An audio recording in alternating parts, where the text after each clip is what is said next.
repositório com os links, com os vídeos e todos os documentários e tudo que está lá. Eu queria também falar para vocês que a presença está sendo contabilizada, então toda vez que vocês pingam aqui no Teams e vocês estão participando e tal, a gente está contabilizando isso para a gente poder dar horas complementares para vocês depois e vocês ganharem o certificado.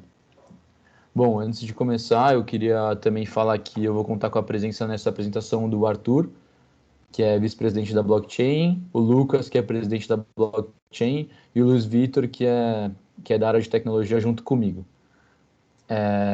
Antes de continuar também, eu queria falar para vocês que qualquer coisa que vocês não entenderem, não deixem que eu continue, pode me interromper e falar, não estou entendendo isso, e aí a gente vai sanar a dúvida, tá bom? Beleza, acho que todo mundo escutou. Vamos lá. Bom, onde começou toda essa história que a gente está vivendo hoje, tá? Começou lá nos cypherpunks. Eles começaram a se juntar meio que... Primeiro, né, o que são os cypherpunks? São os engenheiros, são criptógrafos, programadores, que juntos eles acharam que as coisas como elas estavam sendo feitas pela sociedade não estavam sendo de forma correta. Então eles achavam que deveria ser feita uma mudança, e essa mudança deveria partir de um mundo com mais criptografia. E aí ganhar mais privacidade com isso, mais liberdade, e aí impulsionar mais mudanças sociais, políticas e econômicas. Eles escreveram um manifesto em 1993, falando das convicções deles, do que eles acreditavam e que eles achavam que tinha que ser essas mudanças. E o aim principal deles, né, tipo, a coisa que eles mais desejavam fazer era uma electronic money, que é um dinheiro digital. E eles falavam isso, desde lá eles estão tentando criar um dinheiro digital, até que em 2008, a gente vai falar isso um pouco melhor mais para frente, eles realmente conseguiram criar esse dinheiro digital. Então, só recapitulando, os cypherpunks foram os criptógrafos, engenheiros, programadores, que criaram um manifesto, e esse manifesto foi levado pelas pessoas como uma consideração que eles queriam criar um dinheiro digital. Bom, mas que seria esse dinheiro digital, né? Então, basicamente, eles queriam criar uma conexão entre as pessoas para elas enviarem dinheiro sem ter que necessariamente passar por um banco. Era basicamente isso que eles queriam. Agora, como eles iam fazer isso? Bom, eles já viram que o modelo que os bancos utilizavam não funcionava para eles, porque senão eles iam precisar desse intermediário e essa rede não seria trustless. Bom, então eles pensaram, você tem um modelo que é cliente-servidor e você tem um modelo peer-to-peer. Mas como adaptar esse modelo peer-to-peer para ele poder realmente servir como um meio de transformar os computadores em modos de guardar dinheiro, né? Então, eles pensaram nisso e eles acabam não só do nada, assim, geração espontânea, eles não fazem assim do nada alguma coisa que é dessa engenhosidade, né? Então, eles acabam se baseando em outras coisas. Uma delas foi o BitTorrent. Para quem não sabe, o BitTorrent é uma ferramenta, tá? É um software que você instala no seu computador e você consegue fazer upload e download de vários arquivos de forma descentralizada. Então, eu estou guardando aqui o filme do Batman e alguém que está assistindo a live quer também baixar o filme do Batman. Então, a gente vai se interligar de alguma forma por esse software para a gente poder transacionar esses pacotes de dados e você receber o filme do Batman aí, sem necessariamente um cara central. Tá, ele foi criado em 2001 e é importante notar que foi antes do Bitcoin. Então, eles se basearam realmente no BitTorrent. Um problema que você encontra quando está fazendo isso é que os arquivos são replicáveis. E isso acaba fazendo um pouco tipo, de atrito com o que o Bitcoin precisava ser. Alguma coisa que você não pode replicar, você não pode pegar, eu mandar dinheiro para você e ficar com o mesmo dinheiro, tipo, essa replicabilidade. Então, tipo, eu precisaria te mandar o vídeo do Batman e apagar do meu computador o vídeo do Batman. Então, de alguma forma, isso precisava ser feito. E eles não sabiam exatamente como. Então, como eu estava falando, o dinheiro não pode ser replicado, então não pode ser copiado. Então tem que ser de uma forma que as pessoas só possam fazer as transações se elas têm realmente o saldo. Ah, eu tenho o filme do Batman, eu posso te dar o filme do Batman, mas eu não vou ficar com esse filme do Batman no meu computador, eu vou ter que apagar ele. E era alguma coisa nesse sentido que eles estavam procurando. E eles acabaram se achando um pouco com essa questão do Ledger. O Ledger nada mais é que um papel, né? Pode ser um papel. Hoje em dia são os spreadsheets, o Excel, que você guarda as informações e o que está dentro deles é dado como válido, né? Tipo assim, por uma entidade específica ou algum dado específico que você está guardando. São conjuntos de dados. Bom, então aí eles pensaram, como que eles vão juntar o peer-to-peer, o BitTorrent e o Ledger? E eles chegaram num modelo que você não guardava o Ledger como é nos bancos, o Ledger simplesmente só na casa do banco. Você guardava o Ledger em todos os computadores. Dessa forma, você meio que descentraliza a informação. Então, não necessariamente só um banco tem o servidor com todas as informações. Vários servidores têm essa função. Mas eles acabaram encontrando um outro problema quando eles estavam utilizando a Ledger, que é o gasto duplo, né? O problema do gasto duplo. Como vocês viram nas últimas aulas, é um problema que estava presente no BitGold ou no Hashcash, não. No Hashcash é uma das implementações que ajuda, depois eu vou explicar um pouco melhor, a funcionar a esteira de blocos, mas basicamente eles encontraram um problema que era o problema do double spending. Então, numa rede peer-to-peer, ali se manda duas transações, uma para o Bob e uma para o Charlie, ao mesmo tempo. O primeiro nó vai falar, vai para o Bob, vai para o Bob, vai para o Bob. Um outro nó de um outro lado vai falar, vai para o Charlie, vai para o Charlie, vai para o Charlie. E aí, quando você realmente tem que concretizar essa transação, você não consegue concretizar ela, porque ali só tem saldo 10. Então, eles falaram assim, com um banco você não tem o problema de double spending, porque o banco fala, então você vai mandar o dinheiro para tal pessoa. Sem o banco, você não tem como falar, vai para aquela pessoa, vai para as duas. Então você acaba gastando duplamente. E aí que volta um pouco o que a gente estava falando do Hashcash, que é uma implementação que ajuda a gente a alcançar o consenso.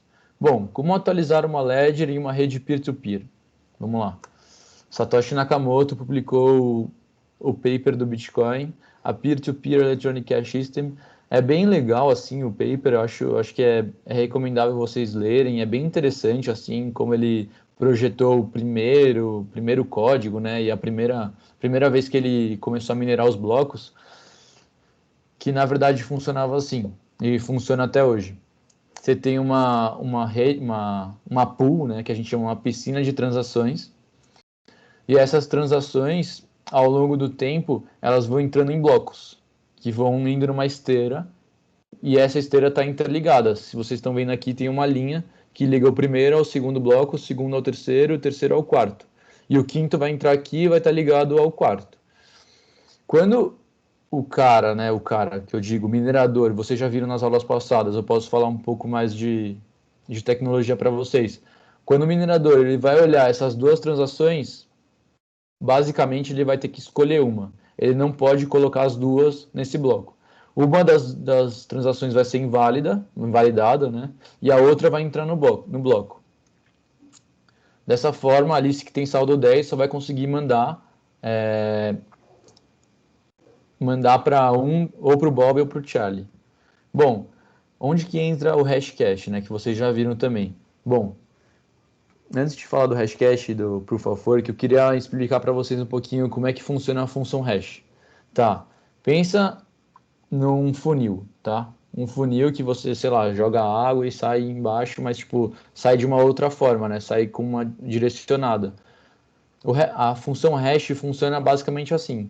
Você pega qualquer tipo de dado que você quiser, em TXT, dados, e você coloca nessa função hash.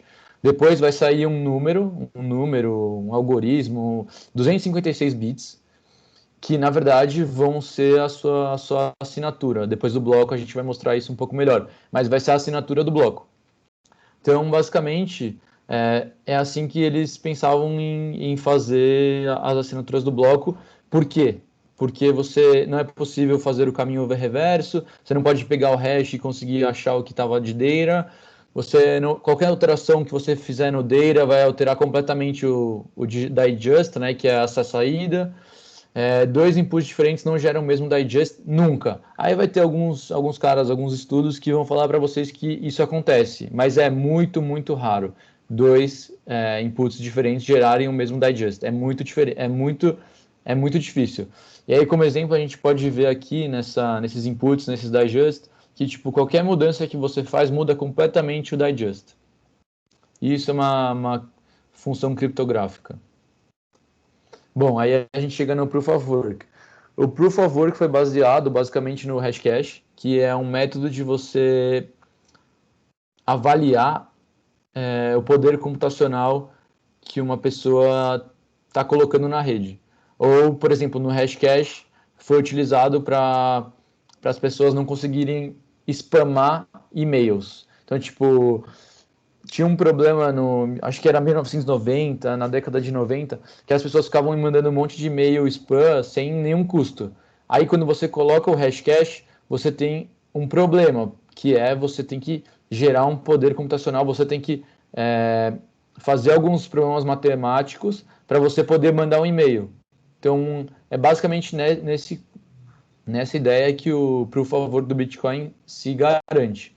Então, você tem aqui o bloco. Então, você tem o bloco, você tem as transações e você tem o nonce, que é só um número que você fica chutando até você conseguir gerar um hash, né, o hash do bloco, que tenha um target value maior que o necessário. Então, tipo assim, eu acho que do Bitcoin, por exemplo, hoje está em 5 ou 4 zeros, não sei exatamente. Então, quanto mais zeros, mais difícil fica.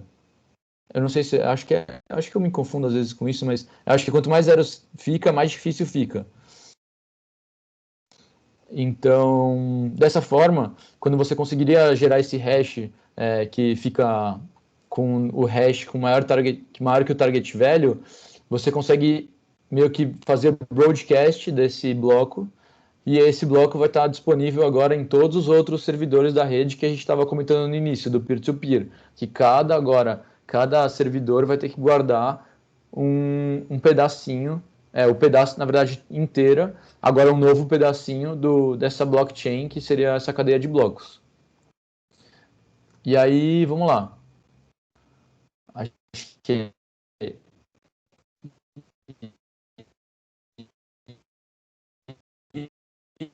isso.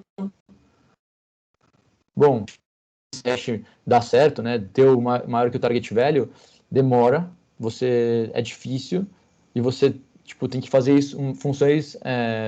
Você tem que ficar tentando pegar as transações que estão dentro do bloco, jogar elas de um lado para o outro dentro do bloco, acertar o nonce. Você tem que fazer várias vezes isso para você conseguir achar um hash. E isso te demanda energia. Então tem um custo. Então tem um belo custo. Mas também tem um belo porquê que você consegue recompor o bloco. Então, tipo, aqui tá errado, é 12.5, hoje já virou 6.25, e é legal até já falar para vocês com relação ao halving. O halving, basicamente, ele diminui pela metade a recompensa pelo bloco. Então, tipo assim, há um ano atrás, há 6 meses atrás, era 12.5 a recompensa por cada bloco. Então eu conseguia fazer o hash do bloco, eu fazia o broadcast e como recompensa o próprio software te devolvia 12.5 bitcoins. Hoje é 6.25. Além dessa recompensa, tem as taxas de transações pelos blocos, pelos usuários. E basicamente isso que você consegue fazendo a mineração de um bloco. Beleza. Bom, a gente chega num ponto aqui que é importante a gente frisar que vai ter uma competição, né? Porque todo mundo quer minerar um bloco, de alguma forma todos querem ganhar a recompensa, querem ganhar as taxas das transações. Então você consegue ver que, na verdade, fica um pouco aleatório. Não exatamente, porque você tem várias máquinas, se você tem muitas máquinas a mais, muita energia a mais, você tem como se diz, vantagem, né? Mas se você tem um computador contra um computador, é aleatório, tipo, quem vai ganhar. Então, se você só tem dois computadores na rede, 50% dos blocos vai ganhar um minerador, 50% dos blocos vai ganhar o outro minerador. Como eu já falei, vai ter a questão da energia, gasto de energia. E, por exemplo, se algum minerador ao mesmo tempo conseguir minerar um bloco ao mesmo tempo que outro minerador, vai acontecer um negócio que a gente chama que é a disputa pelo próximo bloco. Alguns vão tentar minerar o bloco seguinte ao 56 e alguns vão tentar minerar o bloco seguinte ao 57. E, por exemplo, se a gente voltar naquele exemplo da Alice e do Bob, por exemplo, um dos mineradores colocou aquela transação, a da Alice, em um bloco. O outro colocou a da Alice para o Bob em um bloco. A Alice para o Charlie colocou no outro bloco. E eles conseguiram minerar os dois, só que ao mesmo tempo. Então agora eles estão disputando para ver qual que vai ser a maior cadeia. E aí que você tem a disputa para ver quem que vai minerar primeiro. Se vai ser o bloco 58 ou 57. E aí você tem as regras de validação, que na verdade nada mais é que o bloco mais a maior cadeia, ela ganha. Ela fica como a que ganhou e continua sendo a blockchain a partir dela. E aí uma só das transações vai tá presente, que é a da Alice para o Charlie. E o outro vira bloco órfão, então toda a energia que você gastou, tudo que você utilizou para minerar aquele bloco, você não ganha. Bom, acho que é isso com relação a gente relembrar tudo e tal. E aí a gente queria abrir um pouco para vocês, a gente queria que vocês falassem para a gente o que vocês acham que dá para fazer com blockchain. Então eu vou abrir um docs aqui. Vamos lá. Quem começa? Alguém tem alguma ideia do que dá para ser feito com blockchain? Pessoal, aqui vocês podem tanto mandar no chat quanto se desmutarem para poder falar. Acho que vocês se sintam à vontade, tá? Tanto faz. É para ser um momento bem interativo, se vocês quiserem.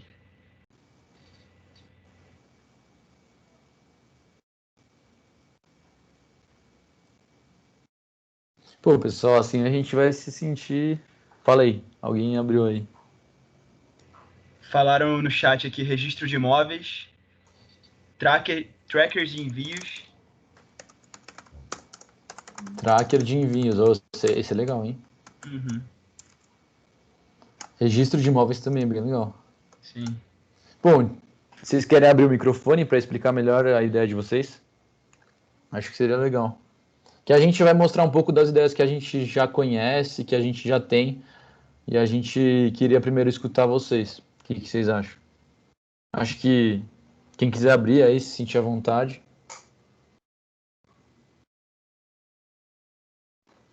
Mais alguém manda alguma coisa? Por enquanto, não.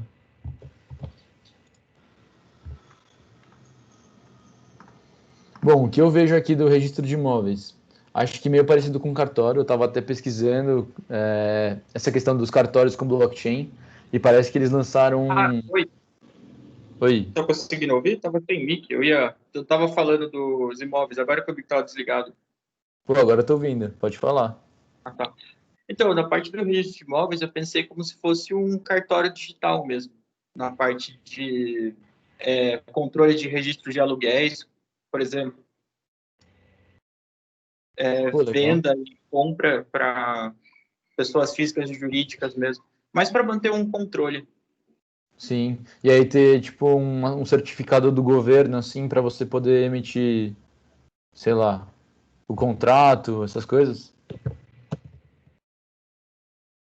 Eu não cheguei a desenvolver essa parte, mas eu pensei num órgão para poder dizer se isso se poderia ser feito ou não, mas não consegui desenvolver essa parte, para ser sincero. Eu só pensei na parte do registro. Sim. Bem interessante. Uma coisa que eu vi de imóveis, já que rola lá em Nova York, e eu agora eu não lembro se é em blockchain, mas acho que é em blockchain, é que eles compram imóveis e eles. Tem a HitsBZ. Se o Luiz Vitor quiser falar um pouco sobre a HitsBZ. Ele que conhece Não, bastante. a XPZ é mais uma maneira de você capitalizar, né? Então, você levantar dinheiro para comprar imóveis, no caso do BTG Lar, imóveis estressados, e depois vender num ciclo econômico melhor esses imóveis e ganhar na diferença. Mas de registro de imóveis não é muito relacionado, não. É mais tipo um STO, né? Sim. Não, legal, acho que faz sentido. E Eu tava até também, vendo essa ó, questão.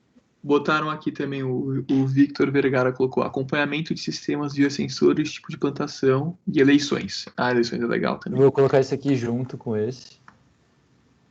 Sim. Mais da parte de supply chain, sim. Sim, E eleições também. Governança descentralizada, algo que a gente vai falar também. eleições. Eleições é um negócio interessante também. Esse aqui a gente não tinha pensado realmente. A gente não pensou em registro de imóveis. Mas acho que tracker de envios, acompanhamento de sistemas via sensores tipo de plantação, a gente já viu e a gente até quer contar um pouquinho mais para vocês. Mas eu já falo sobre isso. Eleições, eu até tentei falar com um amigo nosso, que ele fez uma iniciação científica com relação a eleições em blockchain, mas ele não estava disponível hoje, então. Mas é bem interessante esse tema. Acho que vocês têm ideias legais, então acho que quanto mais ideias legais a gente tiver dentro da entidade, melhor. O Luca colocou também uma coisa legal. Dá uma lida lá no chat. Deixa eu colocar aqui para ler.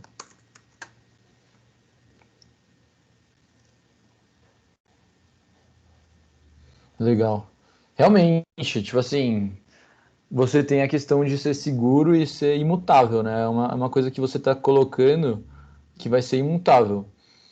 Um fato só que que as pessoas estão querendo discutir com relação também à lei de privacidade de dados e tal, é que às vezes alguns dados a gente não quer que sejam públicos, mas aí dá para você criptografar esses dados e colocar na blockchain de qualquer forma, porque você coloca uma private key no seu lado, né, no seu servidor, e você, quando você quiser desencriptar essas informações, você tipo pega da blockchain, desencripta no seu servidor e você meio que lê a informação, mas é meio assim que funcionam as redes permissionadas.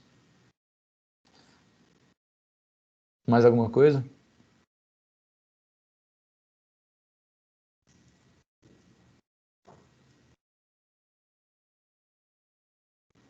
Ninguém vai falar do Bitcoin?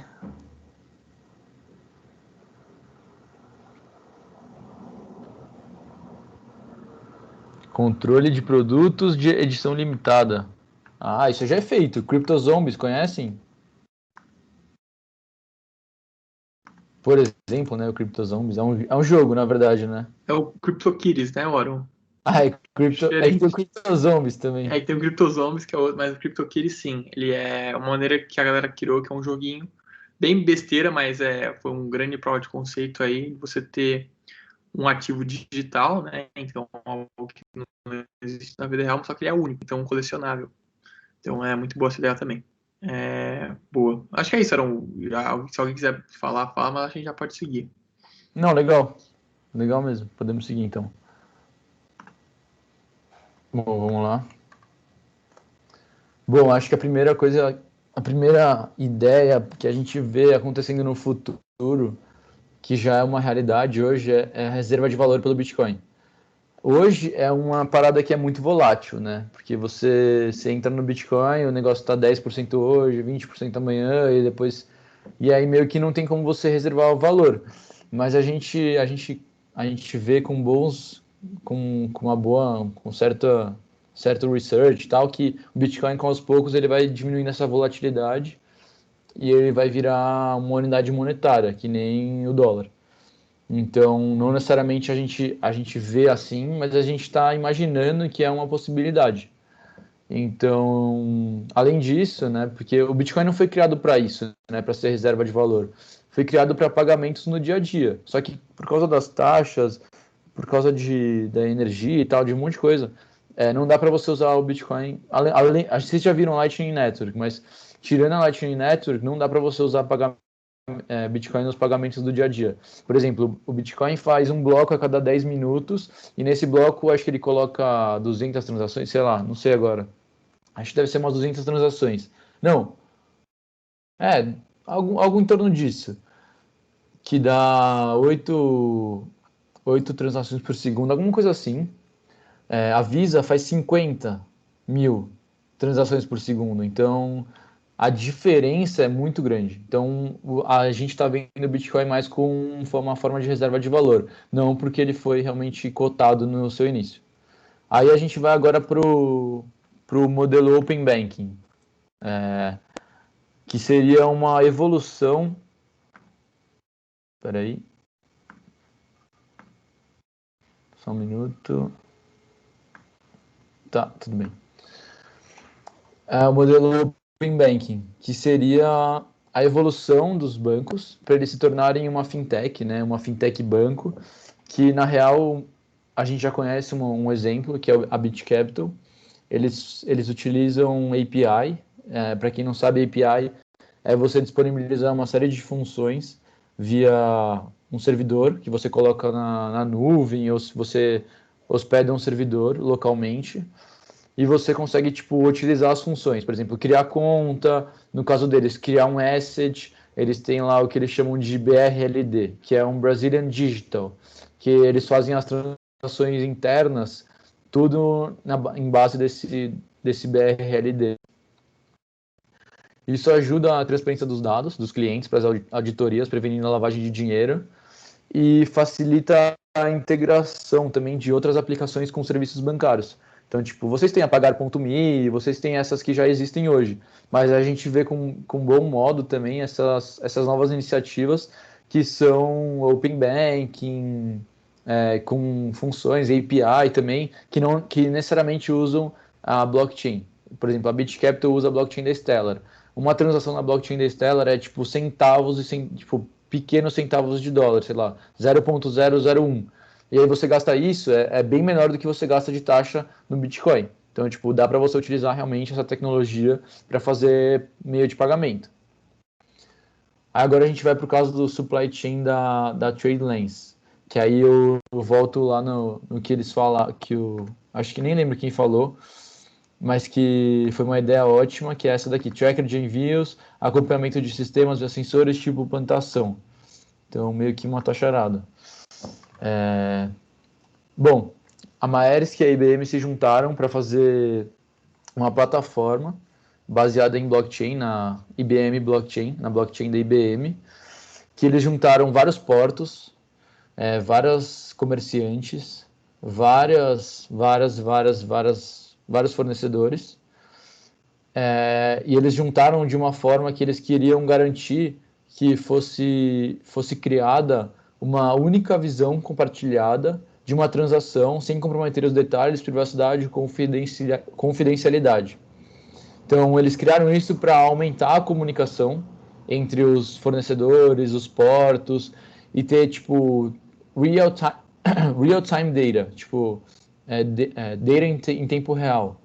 E aí, tipo, você ajuda a cooperação de quem está chegando no porto, você consegue saber a temperatura pelos sensores que está o container, ou que está certa coisa dentro do container, ou você consegue o peso mais fácil. Então, tipo, você meio que não democratizou, porque é só entre quem tem na plataforma, mas você pegou os dados e meio que, tipo, liberou para todos que estão participando da plataforma.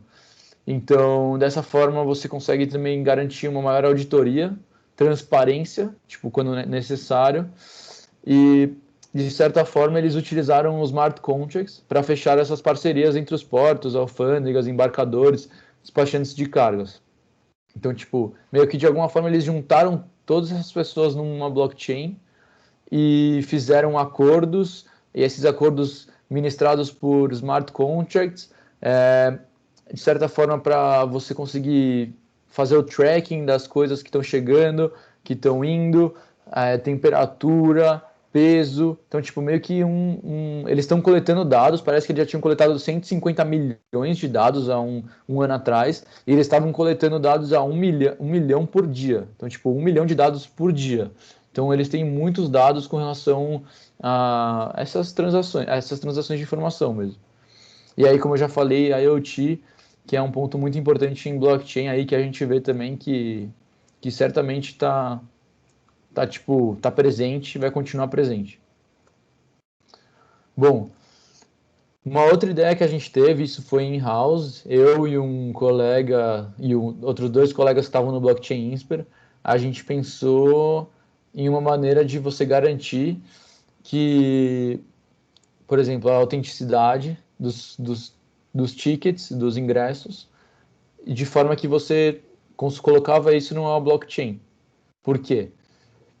A gente queria diminuir a pilantragem, ou sei lá, esqueci o nome agora,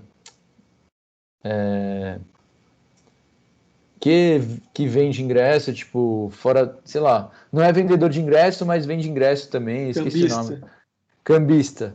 Então, os cambistas, que eles, tipo, a gente queria acabar com essa parada de cambista, a gente queria garantir que quem comprasse realmente o ingresso é a pessoa que está, tipo, utilizando, a gente queria fazer fingerprint, a gente queria, de alguma forma, fazer com que as pessoas soubessem quem está entrando nas baladas. Então, tipo, a gente ia ter um maior controle sobre quem está comprando os ingressos, quem está indo nas festas. A gente ia ter também uma forma de, tipo, de meio que, sei lá, de garantir que as pessoas que estão entrando nesses ingressos e tal não compraram de cambistas e tal, porque a gente consegue ver, a gente consegue fazer o tracking do token chegando e indo para outros lugares. Então, tipo, a gente meio que consegue meio que quebrar essas pessoas no meio do caminho. E uma outra coisa que era interessante que a gente via nesse modelo é que a gente conseguia entender o nosso cliente de uma forma melhor, assim, porque a gente conseguiria entender qual que é o que ele comprou e ele vendeu, porque, tipo, se ele compra e vende para uma pessoa só, não quer dizer que ele está fazendo cambismo, né? Mas então a gente queria pensar num plano de fidelidade para que as pessoas que vão muito nas festas ou, tipo, coisas assim, conseguissem minerar os tokens e meio que ir nas baladas de graça em algumas. Então, a gente já vê isso acontecendo, né? Quem é amigo de promoter, ou sei lá, coisas assim. E a gente queria fazer isso de uma forma meio mais business mesmo, tipo, de tocar alguma coisa mais formal. E a gente pensou em muita coisa. A partir de agora, vocês vão ver essa parte um pouco mais que a gente acredita que também vai rolar. Modelos de agora, que vão.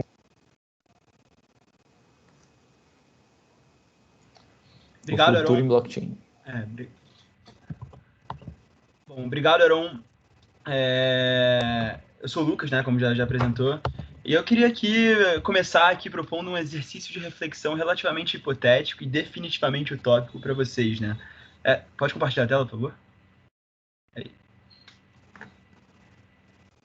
Bom, se puder passar o slide. Quer compartilhar ou... Não, pode passar o slide, pode passar o slide.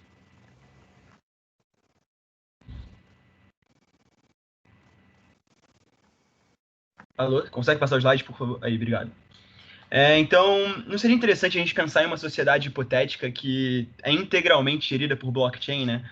Então, ao longo dessas últimas semanas, a gente fez o nosso melhor para poder criar uma noção de que blockchain era uma solução tecnológica que tinha bastante potencial para resolver um problema social, né? Então, se a gente imaginar uma sociedade futurística, mesmo as rotinas mais mundanas do nosso dia a dia podem ser colocadas para operar em uma blockchain. Então, vamos entender um pouco melhor como é que isso seria, né? Como é que a gente reimagina tudo e empodera todos a partir da tecnologia. Enfim, aqui é um exercício de reflexão, como eu falei. Vamos imaginar uma situação em que você passou a noite inteira num apartamento ou na casa alugada e quando você acordou, precisava ir para o trabalho, né? Então, quando você saiu, os sensores detectaram a sua partida. E um contrato inteligente confirmou que você não quebrou nada da casa alugada e paga o depósito de segurança, né? Então é de manhãzinha, você está com sono, você virou a noite inteira montando um trabalho que você tinha que entregar para o seu chefe. Então, o que você faz, né? Você vai para o Starbucks do lado de casa, pede um café. Afinal, quem não começa um dia com um bom café e pede um café pelo seu smartphone, né? Então, o café tem toda uma história de cadeia de abastecimento, incluindo uma certificação de comércio, toda uma análise de solo da fazenda de onde ele foi plantado, os grãos colhidos, como eles foram feitos. Enfim, sua compra também inclui a opção de comprar compensações de carbono para pegada de carbono do café, você escolhe e você acaba escolhendo essa opção, né? Então, muitos produtos, por sinal, acabam incluindo essa opção hoje em dia. Então, além de outras microdoações embutidas no preço, que acabam compensando carbono, água envolvidas, ou acabam contribuindo para a causa beneficente, o mais legal disso tudo é que você pode ver para onde vão as doações, né? Porque, querendo ou não, elas vão passar por uma criptomoeda pública e suas transações vão ficar armazenadas em uma ledger transparente. Então, toda essa compra de café se consegue visualizar passo a passo dentro de uma ledger pública. Enfim, vamos voltar um pouco para a história. Você terminou seu frappuccino gelado, você não quer perder tempo de trabalho, mas antes você precisa chegar na empresa, né? Como é que você vai fazer ele? Então, você chama o seu carro pelo app, né? O seu, entre aspas, porque ele não é realmente seu. Ele é conectado a uma rede autônoma de veículos que estão prontamente disponíveis para o uso, né? E ele é conectado. E aí, nesse mundo, os acidentes são raros. Então, quando você está saindo do Starbucks, está indo para sua empresa, eles são raros, mas eles acabam acontecendo em algum momento, né? Então, a seguradora do veículo vai acabar analisando o vídeo por meio de um bot treinado, usando aprendizado de máquina e toda a tecnologia IoT que o Aron acabou comentando por trás, e automaticamente dá para a vítima do acidente o pagamento apropriado, né? Então, exceto que essa agência de seguro que eu acabei de comentar não é uma agência de seguro. Ela é um contrato inteligente que acaba reunindo os fundos de uma infinidade de proprietários e cobra das pessoas o valor exato esperado do seguro daquele carro, né?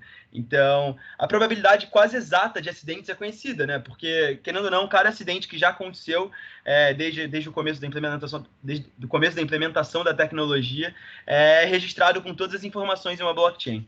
Então, você acaba chegando na rede da sua empresa para trabalhar o dia todo, exceto que esse seu trabalho não é realmente um trabalho, né? É tudo voluntário, porque a blockchain acaba garantindo uma renda básica universal para todo mundo. E você é um engenheiro, pesquisador, principalmente porque você quer ajudar a ultrapassar os limites do conhecimento humano, né?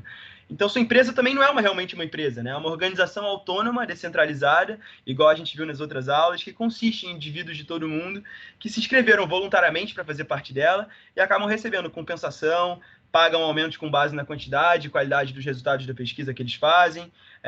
Então, conforme determinado por uma rede mundial de integrantes dessa empresa hipotética, né, entre aspas, que pode rescindir o contrato a qualquer momento. Então, sua própria empresa ela recebe receita ao longo do tempo, medida pelo benefício que a sociedade teve com sua pesquisa, né? Então, para as poucas funções que acabam restando dessa sociedade inventada, para que precisam de um governo, né, ele é dirigido por uma futarquia democrática. O que significa isso, né? Uma futarquia, para quem não sabe, é uma forma de governo proposta pelo economista Robin Hanson, em que funcionários eleitos acabam definindo as medidas de bem-estar nacional e usam mercados de previsão, então toda estimativa por trás de uma possível pesquisa, enfim, quais são as políticas que vão ter um efeito mais positivo, né?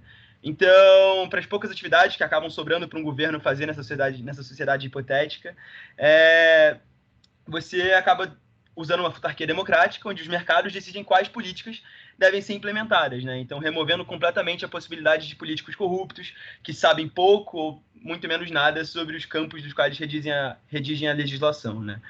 Então, se você passar os slides, por favor. Aqui tem um tweet.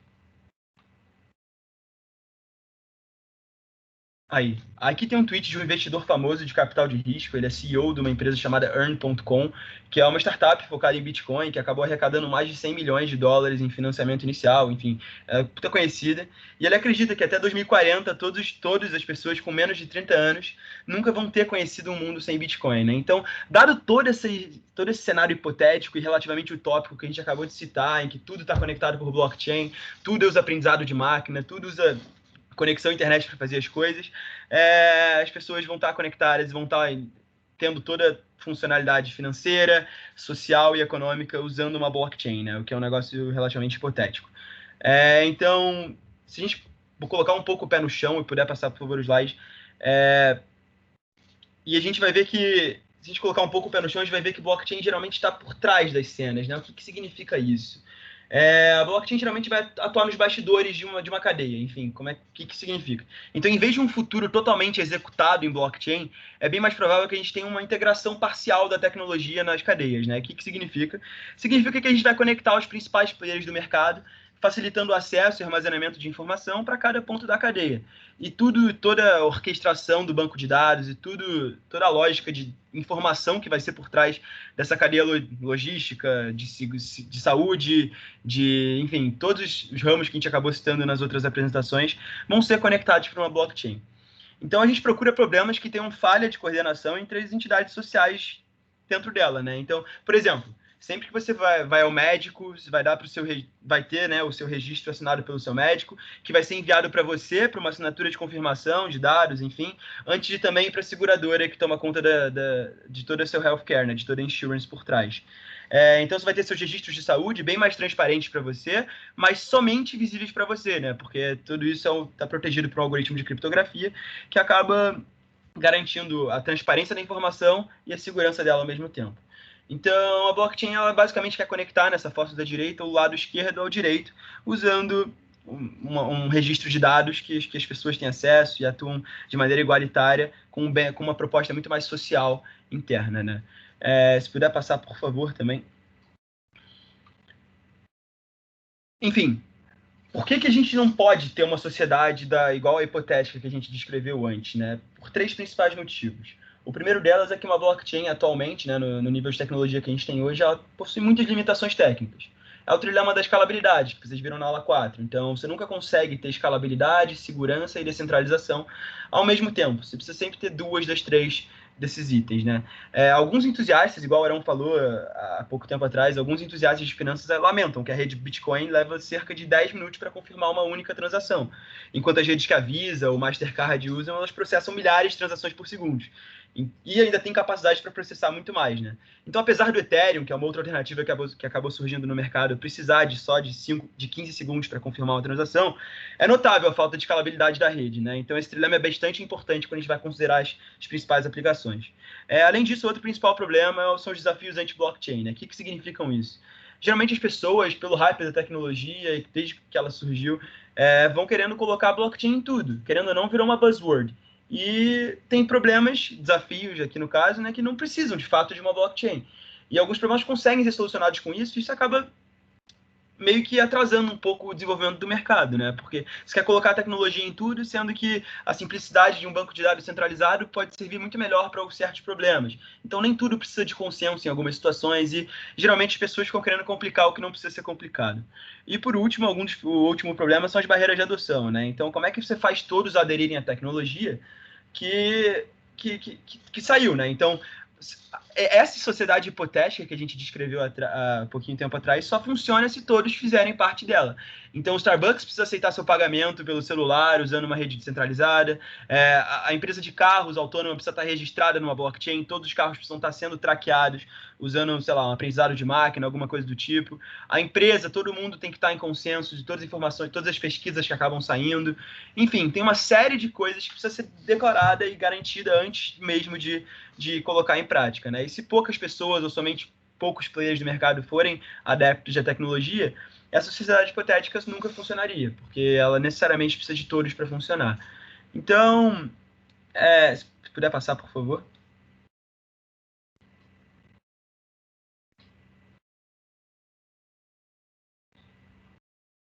Aaron, consegue passar, por favor? Tá. Agora o Arthur vai explicar para vocês que, tipo, apesar disso tudo, uma coisa a blockchain traz, né? Ela tem uma coisa certa nos seus princípios. Perfeito. Então, bem, como já era um dos assuntos principais que a gente tocou na apresentação até agora, só que, enfim, batendo de novo nessa tecla, o que acaba acontecendo muito é que esses movimentos de aceitar e integrar a blockchain em diversos processos da sociedade em que vivemos e, enfim, da economia que é estruturada através de nós, já está acontecendo, né? Então, antes de mais nada, você vê, tipo, uma privacidade, uma segurança digital. Então, muitas vezes, como dito antes, mas falando novamente, a blockchain garante mais segurança do que diversos bancos de dados tradicionais, centralizados e tudo mais. Além disso, um movimento bem importante que vem acontecendo nesse momento, que a gente vai ver também um pouco mais aprofundado daqui para frente, é uma institucionalização da tecnologia. Então, quer dizer que meio que teve alguma época, alguns anos atrás, onde tipo, os grandes bancos e as grandes empresas do mercado tradicional falava, tipo, vamos dizer, mal sobre blockchain, falava que Bitcoin era uma bolha e que não ia render nada, mas parece que tipo esse cenário está mudando um pouco e a galera está passando a começar a aceitar mais blockchain em seus processos. Então, antes de mais nada, você vê que o mercado cripto está amadurecendo. Então, tipo, meio que só um exemplo assim, você vê que tipo hoje em dia surgem bem menos criptomoedas ruins, por assim dizer. Então, tipo, antigamente, eu não sei se a galera que está aqui na call sabe, mas, por exemplo, existem criptomoedas menores, tipo a Dogecoin ou a Garlic Coin, que são moedas que, enfim, não servem nenhum propósito assim no mundo real. Então, tipo, esse tipo de negócio de atrelar blockchain a meio que brincadeiras, por assim dizer, já está meio que passando um pouco dessa fase e está virando algo um pouco mais legitimado, né? Então, enfim, aí você vê, obviamente, em diferentes maneiras, só que o mercado cripto é um deles. Além disso, você vê diversos consórcios de empresas, a Hyperledger como um dos exemplos que vocês viram em algumas das aulas anteriores, que, enfim, mostra que existem empresas, e grandes empresas até, ao longo do mundo que, pô, se interessam em blockchain e querem usar essa iniciativa. Outro exemplo bacana é a Libra do Facebook, que, enfim, não é apenas do Facebook, o Facebook é a empresa principal, assim, do consórcio, mas acaba sendo um consórcio com diversas outras empresas. Tinha a Mastercard, a Visa, até um certo ponto onde acabou tendo todos os problemas legais com especialmente a justiça americana, né? Então, enfim, mas só para mostrar que pô, tem também vários players grandes se interessando nisso e outros use cases de sucesso. Então, tipo, na nossa aula de aplicações a gente falou sobre algumas empresas menores também que estão começando a surgir aí no mercado, só que já conquistaram seu espaço, então tem uma tendência de crescer ainda mais. E além disso, que é um dos pontos mais impressionantes é que parece que o governo está começando a aceitar iniciativas blockchain, né? Então, antes de mais nada, o CBDC, que vai ser um assunto que eu vou tocar aqui ainda um pouco depois nessa apresentação, só que é a Central Bank Digital Currency, que aqui no Brasil você vê o caso da Pix, né? Mas, enfim, não é exatamente uma blockchain, mas tem a filosofia por trás, vem bastante da filosofia de blockchain também, que vai ser, enfim, a gente vai tocar daqui a pouco. Além disso, está tendo uma regulação, assim, então, tipo, regulamentação, eu acho que eu escrevi errado, perdão por isso, mas não está sendo mais uma tecnologia marginalizada, assim, já começa a ter, tipo, a LGPD e outras leis começando a ser adicionadas no, no, no nosso legislativo, né, que, enfim, fazem com que a tecnologia seja legitimizada, enfim, numa escala maior aqui, institucional no Brasil, né? E também sandbox de desenvolvimentos, que são, enfim, se você não sabe o que é o sandbox, é tipo um, tipo uma iniciativa de desenvolvimento controlado. Então você, tipo, cria um tipo uma fase de testes assim para diversas tecnologias e tipo o governo faz sandbox de desenvolvimento para blockchain não só no Brasil mas no resto do mundo existem essas iniciativas para enfim fazer os diversos países do mundo se adequarem às tecnologias novas. E bem, com isso a gente vai vendo os cenários realistas, se você puder passar um, Marão, que é mais ou menos aonde que a gente vê, pelo menos na nossa tese aqui dentro da Blockchain Insper, aonde que a gente vai ver a blockchain daqui, tipo, 10, 15 anos, né? Considerando que blockchain é uma tecnologia bem recente, né? Então, só existe desde 2008, então 10, 15 anos é muito longo prazo quando você fala em blockchain específico. Mas, enfim, obviamente, se vocês também discordarem eventualmente, por favor. Mas a gente vê uma colaboração entre blockchain e bancos de dados tradicionais. Então, como o Lucas tinha falado antes, que vai meio que agir por trás da cena. Então, tipo, por exemplo, em parte de um dos problemas que eu estava estudando recentemente sobre blockchain é que parece que tem muito essa é muito atrelado com a parte bem técnica, né? Então, fala de criptografia e tudo mais. Só que convenhamos que a pessoa que vai usar processos com blockchain no dia a dia não vão tipo, necessariamente saber o que é um SHA-256, né? Os caras eles vão apenas usar, tipo, abrir seu aplicativo no celular que usa um banco de dados de blockchain, assim, né? Um ledger distribuído. Além disso, tem essa desmistificação da tecnologia. Eu acho que vem também voltando no ponto que, tipo, meio que pouca gente sabe, né? Então, a tendência é que vai melhorar ao longo do tempo, só que, enfim, tem as iniciativas que a gente tem tomado aqui e, enfim, com a ajuda de vocês no futuro, vai ser bem importante para esse processo todo e, enfim, acostumar a galera com essa nova tecnologia que vem surgindo. Além disso, um amadurecimento do mercado também, tipo, enfim, voltando aquilo lá nos players institucionalizados, o mercado de cripto que está se estabilizando, ou, enfim, não está sendo tão volátil quanto era antigamente e tudo mais. E, além disso, a integração da tecnologia, que deixa de ser a novidade, passa a ser o comum. Então, por exemplo, se vocês forem ver, tipo, não tanto tempo atrás, enfim, historicamente falando, a internet era o que pode ser blockchain hoje, né? Então, tipo, enfim, na época a internet era, tipo, a coisa para galera, tipo, vamos dizer, uma elite intelectual, assim, era um negócio bem, vamos dizer, elitizado, acho que gentrificado não é a palavra, mas enfim, não era uma tecnologia para uso de todas as pessoas, e enfim, ao longo do tempo, ao longo de mais aplicabilidades sendo desenvolvidas, acabou sendo integrado ao mercado e acaba sendo uma parte, enfim, fundamental do nosso estilo de vida hoje em dia. Então, enfim, é o que a gente crê que vai ser o futuro aqui para a blockchain. Então, se você passar mais uma, Aaron, por favor. Então vamos começar a ver. Vocês já tiveram essas outras 5 aulas aqui ao longo do tempo. Aposto que foi muito conteúdo, muita coisa que vocês nunca viram antes, né? Então vamos olhar para o futuro, vendo um pouco dos assuntos que a gente já tratou antes e ver, tipo, beleza. Então, criptografia teve lá o MD5, o Hashcash, aí teve o SHA-256, e vamos ver o que vai ser a criptografia no futuro, por exemplo. Então, antes de mais nada, falar um pouco sobre computação quântica, né? Existe, tipo, um medo, assim, dos entusiastas de criptografia e blockchain, que fala que computação quântica, enfim, vai conseguir quebrar o SHA-256 facilmente. Então, não vai ser mais seguro, por assim dizer. Bem, aqui na direita você vê essa foto de um artigo nosso no Medium. Na verdade, não é, tipo, é de um dos nossos membros, mas ele fala, a tese dele praticamente aqui, não quebra o chave especificamente, mas pode comprometer as curvas elípticas, o que poderia expor as chaves privadas. Enfim, é um problemaço, mas também vai lembrar que para cada, vamos dizer, nova ameaça vai ter uma defesa melhor, enfim, a par disso, né? Então, além disso, a gente vê, tipo, vai ter que ter, eventualmente, assim, com o poder computacional, enfim, de poder de processamento dos diversos computadores ao longo do mundo, vão ter que ser implementados e desenvolvidos novos algoritmos de criptografia também, né? E que vem a pergunta se as criptos de hoje farão hard forks. Eu não sei se vocês lembram, mas só recapitulando levemente, hard fork é quando os mineradores ou os nós validadores da rede, eles entram em consenso e eles mudam, assim, o código-fonte da criptomoeda, ou, enfim, do criptoativo para um direcionamento diferente, né?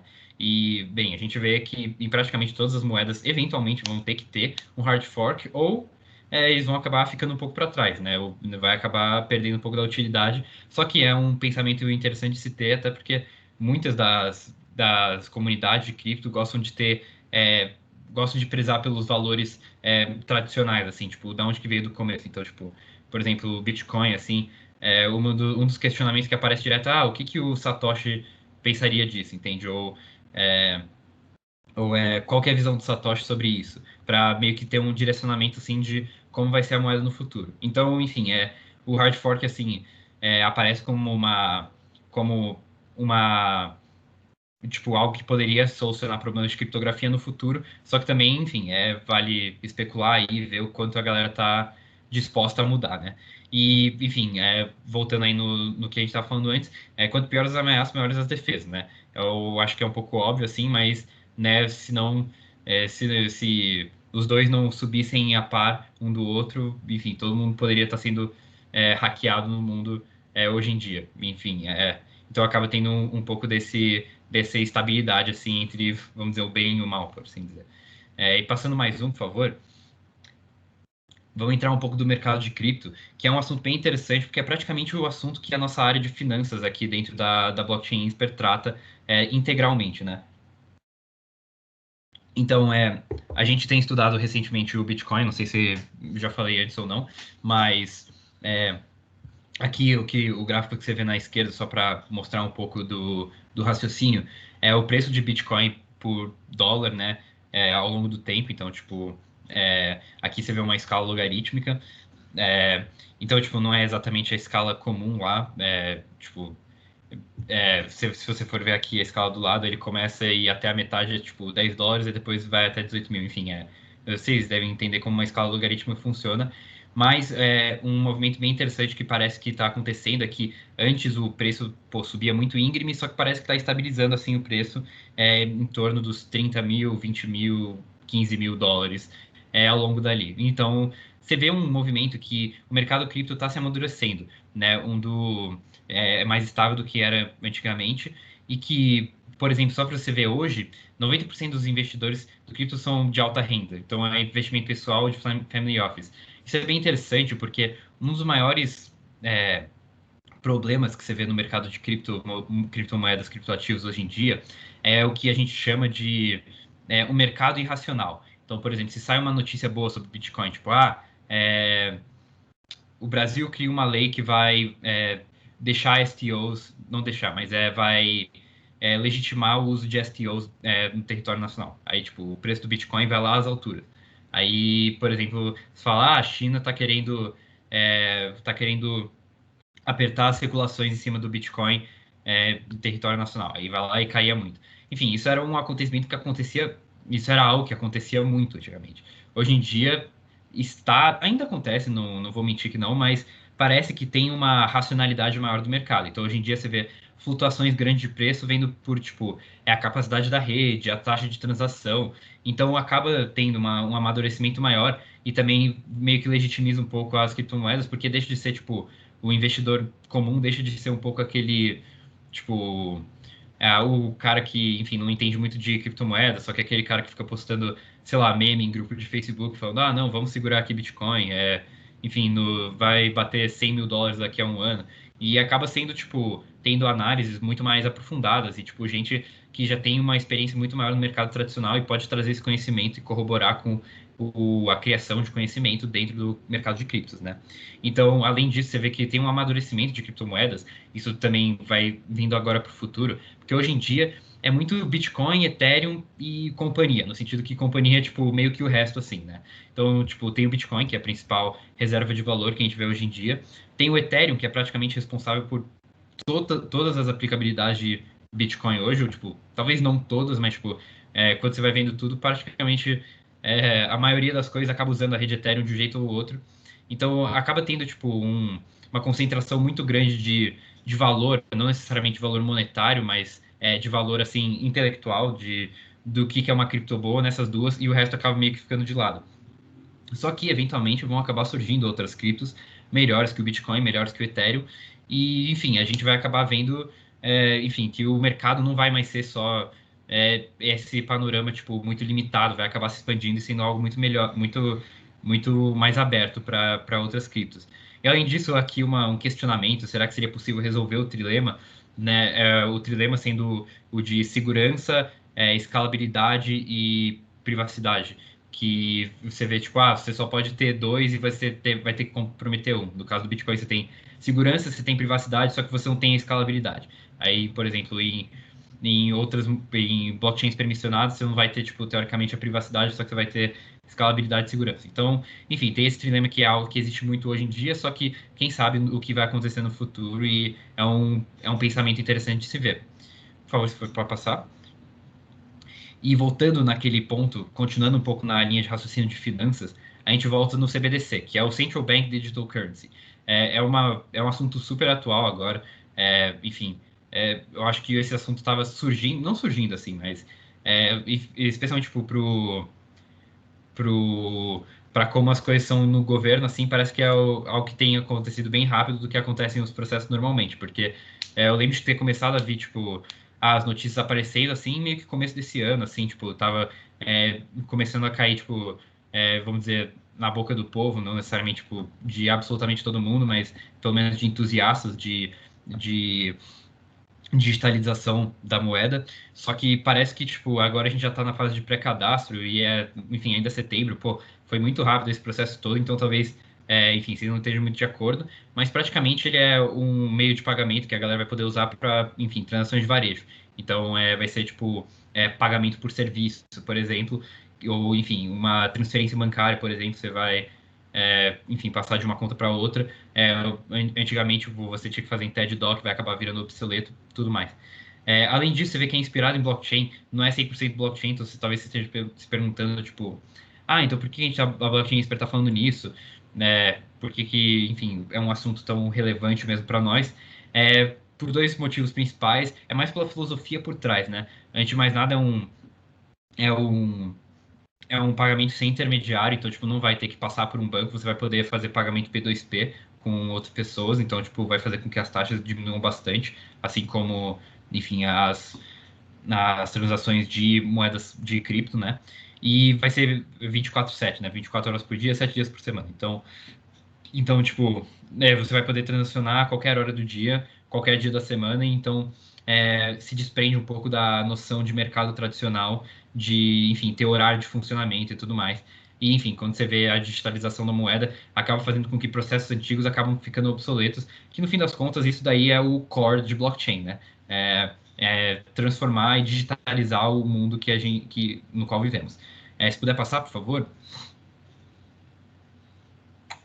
Por fim, falando aqui um pouco sobre ICOs e STOs, eu sei que foi a última aula de vocês, então eu vou até deixar um pouco mais breve do que dos outros assuntos que a gente estava falando agora, mas o questionamento principal é se vai ser um novo IPO, né? Assim, o jeito que a gente vê aqui é que o IPO tem umas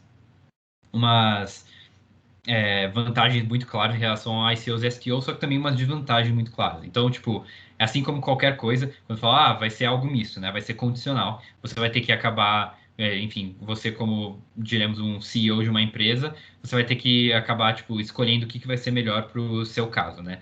Então, para produtos específicos. Então, tipo, é menos burocrático que um IPO, por exemplo, e tem um viés muito mais tecnológico. Então, tipo, por exemplo, no caso do HypeBZ, que é um use case que a gente sempre bate na tecla, porque é um use case que tem acontecido aqui no Brasil com uma empresa que é o BTG Pactual, então a galera da comunidade Insper já deve estar muito acostumado com o nome da BTG, né?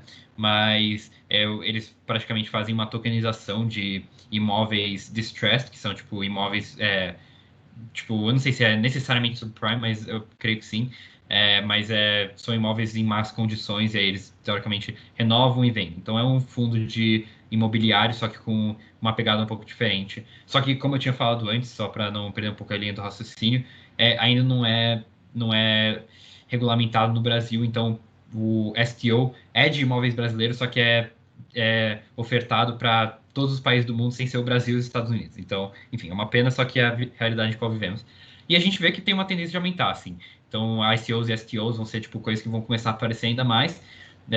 Mas, enfim, a gente ainda está num estágio bem de infância, assim, dessas duas tecnologias, só que é algo que cremos que promete muito ainda para o futuro. E continuando um pouco nesse raciocínio, acho que o Luiz vai poder falar um pouco mais sobre isso. Se puder passar o slide, a gente vai falar um pouco sobre as DeFis, que, enfim, é algo que vem surgindo agora. Então, Luiz, por favor. Com certeza. Pode passar o slide, por favor, Aron?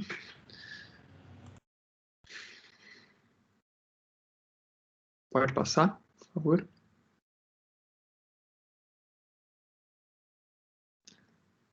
Deve estar com um delay, assim. Deve estar com delay. Bom, de qualquer maneira, finanças descentralizadas é outro tópico que a gente acha que tem um grande potencial de crescimento aí. É algo que vem crescendo bastante. Talvez eu vou compartilhar do meu, para não ter acho uma boa, problemas.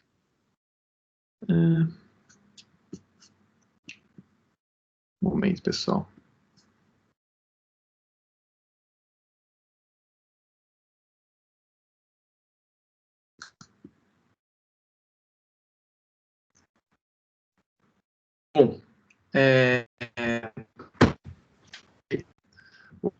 Bom, voltando ao ponto. Finanças descentralizadas, ou seja, o acrônimo DeFi, é algo que a gente vê com grande potencial de crescimento nos últimos anos, porque, em essência, ele está construindo em cima da promessa que o Ethereum trouxe para a gente, né, que seria de aplicações descentralizadas e um mundo sem intermediários, e também uma maneira de você minimizar o impacto dos bancos nas nossas vidas, né? Então, você ser mais dependente. Então, novamente, quais são as principais diferenças entre uma aplicação DeFi e um banco, por exemplo? Nesse caso, se você estiver usando algum produto DeFi, você, no caso, seria o seu próprio banco. Então, você que seria o custodiante dos seus ativos. Então, por exemplo, vamos supor que você vai usar um produto financeiro descentralizado. Se você cometer algum erro ou alguma coisa acontecer errada, por sua culpa, não é que você consegue ligar para alguém para resolver. Você é o responsável por suas ações. Como se você fizer alguma besteira ou alguma coisa estranha acontecer, sei lá, na XP, você consegue ligar e eles vão conseguir te orientar melhor. Então, novamente, com grandes poderes vem grandes responsabilidades aqui. Outra coisa bem bacana que o DeFi acaba possibilitando é a criação de novos e diferentes instrumentos financeiros. Então, você não restringe o potencial de criação de instrumentos financeiros aos bancos ou grandes boutiques financeiras. Qualquer pessoa que tem alguma ideia, sabe programar, consegue vir e bolar um instrumento financeiro na sua casa ou na sua empresa. Todo mundo tem uma ideia, pode criar uma coisa nova. Então, isso vai trazer um leque de inovações que pode ajudar muito na nossa vida no futuro. E, por último, o DeFi também dá para os clientes, usuários, uma maior transparência nos serviços que estão sendo prestados nas suas obrigações. Porque como todo código é aberto, como todo código é aberto, é possível dele ser auditado. Então, você tem a comunidade inteira auditando um código ou um produto financeiro, e todo mundo, isso pode ser discutido, debatido, em contraste do outro, que ele fica restrito vamos supor assim, a uma elite assim, especialista, que entende só daquele assunto. E tem uma série de entrelinhas e linhas miúdas. Aqui não, ele fica descarado e todo mundo pode ver o que está realmente por trás, o que está acontecendo. Eu gosto muito desse gráfico aqui. É o gráfico de um site chamado DeFi Pulse, que ele mostra todo o valor em dólar que foi colocado e guardado e locked, né, em aplicações de finanças descentralizadas. Como vocês podem perceber, é bem recente, uma espécie de uma hype começou agora com isso aí. Isso acontece em grande parte por algumas aplicações DeFi estarem oferecendo aí juros, então você consegue colocar seus ativos, seus criptoativos, seus ativos digitais em contas de poupança, vamos dizer assim. Isso vem causando uma série de yield farming que, ao meu ver, não é muito sustentável. Isso aqui está com uma cara um pouquinho de bolha, mas com certeza várias aplicações bacanas vão surgir a partir disso aqui. Bom, agora eu vou entrar um pouquinho em algumas classes de DeFi que a gente achou mais importante, que a gente acha que tem mais potencial no futuro, né? Então, eu acho que a primeira aqui que a gente poderia abordar são a classe de protocolos aí abertos de empréstimos. Então, como assim? Isso aqui funcionaria como uma espécie de banco central descentralizado. Então, uma pessoa pode tomar empréstimo e colocar dinheiro em poupança sem passar por um banco. Tudo usando através de smart contract. Então, como funciona? Você tem 20 Ethereums e você quer tomar um empréstimo colateralizado com eles. Então, o que você faz? Você vai entrar, pegar esses 20 Ethereums, colocar num smart contract da MakerDAO. Esses Ethereums vão ficar presos lá e você vai receber um valor em equivalente. Você vai receber 2/3 desse valor que você colocou lá em dólar e uma stablecoin da MakerDAO. Então, se você colocou 20 Ethereums e cada Ethereum custava, de maneira simples, você colocou lá 20 Ethereums, cada Ethereum custa R$1, só para ficar fácil. Vai colocar 20 Ethereums, você vai conseguir retirar de empréstimo 20 Ethereums vezes 2/3, que dá 0,66 vezes 20. Você vai conseguir tirar 13 DAIs. Então, você coloca lá 20 Ethereums que equivalem a $20, você consegue tirar $13. Então, você tem $13 que você pode usar com mais 20 presos no smart contract da Maker. Esses $13 que você tirou, ele tá num token chamado DAI, que é uma stablecoin da Maker. E com esse token, você pode transacionar o que você quiser. Ele é uma criptomoeda. Mas, ele tem um custo, porque esse token ele é lastreado no empréstimo. Esse empréstimo, e a taxa desse empréstimo, ela é definida pelos detentores dos tokens MKR, que são quem detém esse token acaba realizando a governança da Maker. Esse token ele flutua, então você pode comprar, é um livre mercado, você compra pelo preço que a galera tá disposta a vender, e com ele você tem reuniões mensais, tipo reuniões do Fed, assim, só que são reuniões do detentores do MKR, e você consegue votar em quanto deve ser a taxa de juros dessa rede, então, para você retirar esses empréstimos.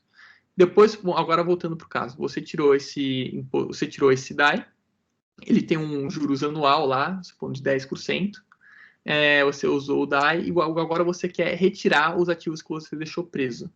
Então, você vai ter que pagar em DAI o preço do principal, né? Então, o quanto você colocou dos ativos, então lembrando lá, você tirou $13, você tem que pagar $13 mais os juros, né? E aí, com isso, você consegue retirar o Maker. Você consegue resgatar o seu ativo e esses tokens DAI são destruídos. Perfeito. Outra coisa que pode fazer com os tokens DAI é colocar numa poupança que vai render uma taxa de juros também definida pelos detentores do token MKR. E, novamente, o DAI ele acaba servindo como uma stablecoin, que tem uma paridade com o dólar por conta desse mecanismo de incentivo. Então, vamos supor que você colocou lá, o Ethereum estava $20, $20, você colocou ele lá, você tirou $13 lá de empréstimo em DAI, vamos supor que do dia para a noite o preço do Ethereum caia para $10.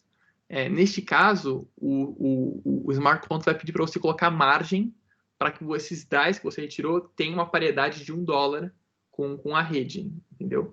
Então, você vai ter que colocar mais ativos, você vai ter que colocar mais recursos no seu vault, ou ele vai liquidar a sua posição para que esses seus DAIs tenham sempre uma paridade com a rede, para que você nunca tenha mais DAIs do que de lastro, né? Então, você vai ter sempre essa paridade, e é assim que funciona essa regulação para manter essa paridade de 1 para 1. Então, então é um banco central centralizado onde você pode tomar empréstimo como colocar dinheiro para render juros. Muito interessante também. Recomendo vocês entrarem no YouTube. Todas as reuniões mensais são gravadas e são feitas em live, então vocês podem ver a galera discutindo. É bem interessante e eu acho que é algo que vai ganhar cada vez mais tração. Agora nós temos também uma outra classe que eu acho muito interessante também, que são protocolos abertos de predição. Então, o que seria um protocolo aberto de predição? Seria um mercado livre de predição. Então, usando o Augur aqui, usando o smart contract da Augur, você pode apostar meio que em tudo. Então, você pode falar, cara, eu acho que vai chover depois de amanhã. Você pode tomar uma participação. Você e mais várias pessoas podem falar, eu aposto também. E outras pessoas falam assim, não, acho que não. E você cria um mercado disso. Então, é como se fosse um bolão descentralizado muito maior. Aí você pergunta, tá, mas isso não é meio só de aposta? Por que precisa disso? Não é meio que corrida de cavalo? Você poderia apostar em corrida de cavalo aqui também, mas qual que é a vantagem disso, você ter essa ferramenta? Algo que eu fiquei bem surpreso também quando eu li, que um mercado de predição ele é muito bom. Ele acaba sendo melhor em prever coisas até mesmo que órgãos institucionalizados. Um exemplo disso, que vocês podem observar no mercado tradicional, é como o índice futuro de laranja. Então, o índice futuro de laranja, para quem não sabe, laranja é uma fruta, é um cítrico, né? Que ele é muito dependente do clima. Então, galera que está especulando em um contrato futuro de laranja acaba indiretamente especulando no clima. Porque se você tem um clima bom, você tem mais laranja e sem mais laranja, então o preço futuro de laranja acaba caindo. E o contrário é a mesma coisa. Então, se tem um clima ruim, tem menos laranja no mercado e o preço sobe. Então, para a galera conseguir ganhar dinheiro nesse mercado, ela tem que ficar muito boa em prever clima. E o que a galera começou a perceber? Que o índice futuro de laranja começou a acertar mais a previsão de tempo, em tese, né? A galera o índice refletia com muito mais assertividade qual que seria o clima do que o weather forecast. Isso faz um pouco de sentido até para pensar, porque você tem o weather forecast é uma sala de pessoas, com 10 pessoas lá, 10 meteorologistas, sei lá, e eles vão falar para o clima, mas eles são só um número ínfimo de pessoas quando você pega o mercado geral. Aqui não. Você vai ter, sei lá, a sabedoria do livre mercado. Você vai ter o mercado inteiro tentando prever um acontecimento para conseguir ganhar dinheiro. Então, você tem todos os incentivos alinhados, isso acaba isso acaba dando mais resultados, porque você tem aí você tem um risco, você tem um valor monetário, você tem toda a série de incentivos, né? Então a galera consegue acertar e se posicionar antes das pessoas, ou seja, compartilhando seu conhecimento antes, ou seja, comprando lá, apostando que vai chover antes das pessoas para conseguir um preço melhor, acaba ganhando mais dinheiro. Então tem todo esse incentivo por trás. E outra coisa que é muito, muito bom também para predição é para fazer hedge. Então vamos lá, você é um produtor de café, sei lá, café não, vai, coisa, sei lá, um produtor de arroz no Uruguai, produtor pequeno de arroz no Uruguai. Você quer ter uma maneira, um seguro, você quer ter uma maneira de você conseguir se proteger caso aconteça uma má colheita. Então, vamos lá, suponha que o arroz você precise que chuva tantas vezes ao mês para você ter uma boa colheita. Mas você não tem como se prevenir disso, né? Você está exposto ao risco climático. Então, o que você pode fazer? Você pode fazer um hedge. Você pode assim, cara, eu vou apostar que não vai chover, eu vou alocar uma parte do meu capital aqui, e apostando que não vai chover nenhum dia, para se na eventualidade disso acontecer, eu não quebro, eu perco a colheita, mas eu ganho aqui nessa minha aposta.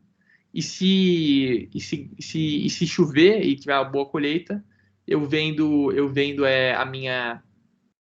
lá o arroz, ganho meu dinheiro, perco um pouco aqui no que eu apostei, mas eu tenho esse seguro. Então você consegue fazer isso de maneira muito rápida. O que antes, para você realizar, você precisaria ter uma grande tarefa. Você precisa contratar um banco para fazer um instrumento financeiro especializado para você conseguir se redear nessas situações, algo que é muito custoso e não condiz com a realidade desses produtores. Isso é só um exemplo, né, pessoal? Vocês, podem criar mercados de previsões para tudo isso, e muito rápido, em compensação, mercado tradicional ou não. Então eu vejo com muito, muito bons olhos isso aqui cada vez crescendo mais. Vocês podem ver lá no nosso gráfico do DEF, ele é um pouco mais antigo, ele tinha um pouco mais de relevância, então a gente tinha 3 milhões de dólares sendo guardados nesse tipo de contrato em meados de 2018. Agora ele deu uma caída, mas é algo que eu aposto, eu acho que é algo que vai cada vez ganhar mais relevância. Por fim, nós temos também as exchanges descentralizadas, algo que a gente acabou entrando nas aulas passadas. Então, só para relembrar, nós temos exchanges, que são mercados centralizados, como o mercado Bitcoin. No caso, você entra no mercado Bitcoin, você tem o intermediador, você tem um terceiro que é o mercado Bitcoin, que ele vai fazer todo o trabalho de juntar seu desejo de venda ou compra de Bitcoin com alguém que quer fazer o contrário de você, né? Então, ele lá querendo comprar, ele vai achar alguém que eu queira vender, alguém queira vender, e vai me cobrar uma taxazinha para realizar essa facilitação. Uma exchange centralizada, ela tira esse intermediário e a taxa acaba caindo drasticamente, vira só uma taxa para manter a rede. Nós temos aí a Uniswap, é uma das maiores aí, e vem ganhando bastante relevância nesses últimos tempos também. Vocês podem ver, cara, eles têm mais ou menos aí 2,2 bilhões de dólares aí em custódia nos seus contratos inteligentes. Então, essa parte de DeFi, essa também é uma grande aplicação que a gente vê aqui na entidade com um grande potencial de crescimento para o futuro. Eu também, por último, queria falar das stablecoins. Eu queria trazer um paralelo entre duas classes de stablecoins. Então, você tem stablecoins algorítmicas, no caso é o da DAI, que é um subproduto do empréstimo aqui do Maker. Então, lembrando, ele vai emitir uma moeda que tem paridade com o dólar, e como essa paridade ela se mantém através de um algoritmo, né, e da decisão do comitê de juros. Então, a galera fica mexendo nos juros, fazendo que pessoas meio que atuando de maneira indireta na criação e destruição de DAI. Então, vamos supor que tem muito DAI no mercado, se a galera tomou muito empréstimo. O que eles podem fazer? Se tem muito DAI no mercado, eles podem fazer o seguinte: vamos, então, aumentar os juros. Então, vai ficar custoso para as pessoas retirarem DAI, isso vai mitigar a criação. Vai ter uma diminuição na oferta de DAI, então ela vai acabar tendendo a $1 e ficar nesse balé. esse balé. E como vocês podem ver, isso está dando muito certo. Então, assim, as variações são muito poucas, então, poxa, são ínfimas, são de centavos, mas a DAI tende a manter aí um valor estável de 1 para 1 com $1. Então, nós também temos, e uma grande vantagem é que ela não tem nenhuma ambiente centralizador, é uma governança completamente descentralizada. Então, você não tem nenhum único ponto de falha, você tem a rede inteira por trás. E por outro lado, você tem uma stablecoin lastreada, que no caso é o dólar Tether. No caso, o dólar Tether é uma empresa que o cliente pegou. Eu estou chutando aqui, eu não lembro os valores de cor. Pegou $1 bilhão, falou que emitiu $1 bilhão Tether e falou, cara, se vocês quiserem trocar, eu troco. Mas ninguém sabe, de fato, se ela tem esse $1 bilhão guardado. Só que acabou sendo uma das pioneiras, acabou sendo uma das moedas mais usadas, uma das stablecoins mais usadas para lastrear o dólar, né? Então você pode ver que ela também tem uma volatilidade, mas é pequena. Ela também se tende a ficar 1 para 1 com o dólar. O único defeito é que ela tem uma organização central que faz a governança, né? Então, se algum CEO quiser agir de má fé, ele pode quebrar completamente essa stablecoin. Quem tiver ela vai estar em maus bocados. Em comparação a algoritma, não, né? Porque você tem, ela está completamente de uma forma descentralizada e você não tem esse único ponto de falha. Bom, era isso que eu tinha para falar. Agora, Arthur. Beleza, valeu, Luve. Curti a explicação sobre o que é uma laranja, cara, fruta cítrica. Não, mas sem brincadeira agora, a DeFi, assim, quando a gente fala sobre blockchain, a gente fala que é tipo uma tecnologia emergente, né, que é uma tecnologia que está surgindo agora e tem uma tendência de crescimento. Só que se blockchain for tipo uma tecnologia emergente, DeFi é tipo a emergente da emergente. Então, tipo, é realmente algo bem recente, assim, batendo essa tecla novamente, tipo, até quando você vê, tipo, a flutuação de preço ou de market cap, né, você vê que parece, tipo, aqueles gráficos de criptomoedas antigamente, né. Mas, perfeito, muito obrigado, Luve. E aqui a gente está entrando um pouco na reta final, a gente vai falar alguns pontos sobre os novos mercados, porque até agora a gente falou muito sobre os mercados que a gente tinha visto nas aulas passadas, então, tipo, a gente falou um pouco sobre criptografia, a gente falou sobre nosso mercado financeiro, a gente falou sobre criptomoedas, enfim, em si, e a gente deu uma perspectiva aprofundada sobre como vão ser isso no futuro, só que a gente não fala sobre os mercados que ainda, tipo, teoricamente não existem, né? Então, tipo, quando a gente vê, assim, no ecossistema blockchain, também vale sempre lembrar, se você tipo, der uma abstração assim suficiente, dá para realmente botar blockchain em tudo, né? Porque quando você vê, tipo, quando você pensa realmente o que é blockchain, fundamentalmente ele é tipo uma base de dados, ou tipo, uma forma de se fazerem transações. E transações estão em qualquer lugar, em qualquer dado momento do dia de toda pessoa no mundo. Então, realmente dá para fazer em todos os lugares.